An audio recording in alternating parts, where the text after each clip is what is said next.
On se retrouve aujourd'hui pour la guidance spéciale nouvelle lune en cancer. Je viens de battre les cartes, j'ai déjà une carte qui est tombée. On est avec le Lenormand Sakura, c'est parti. On va voir s'il y a d'autres cartes qui tombent et on va continuer. C'est parti, on y va. Allez, dernière carte. C'est parti. Alors, on a des très jolies cartes et c'est incroyable, cette carte ne fait que ressortir. Et par rapport à ce que je vous ai dit, si vous n'avez pas vu le petit réel sur les énergies de cette nouvelle lune, ici on est à un croisement.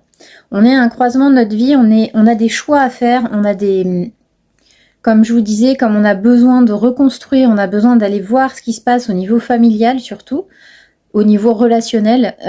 Ici, cette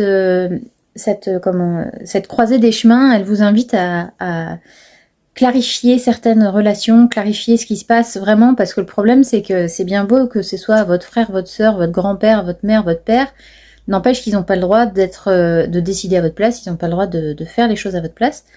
Et ici en fait on vous demande de faire votre choix.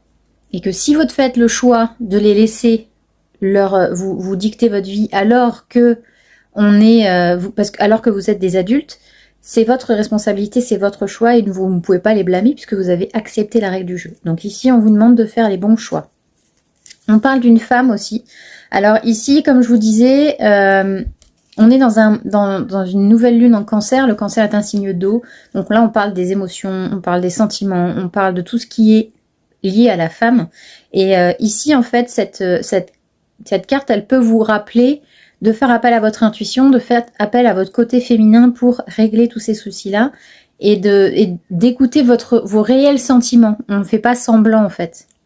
Parce que oui, mais c'est sentimental, oui, mais c'est le premier amour de ma vie, oui, mais c'est ma mère, enfin peu importe.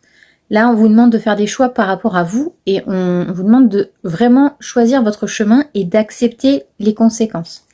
Et ici, avec l'étoile, on a une magnifique carte d'espoir, une magnifique carte en fait qui vous dit que si vous écoutez votre intuition et si vous restez vraiment,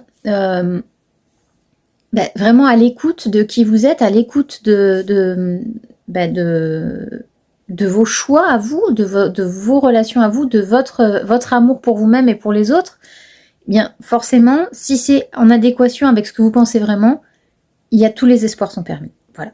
Tout est bien qui finit bien. Et vous allez avoir votre bonne étoile. Quand on prie la bonne étoile, comme dirait Jiminy Cricket. Voilà, c'est tout pour moi. Bisous, ciao.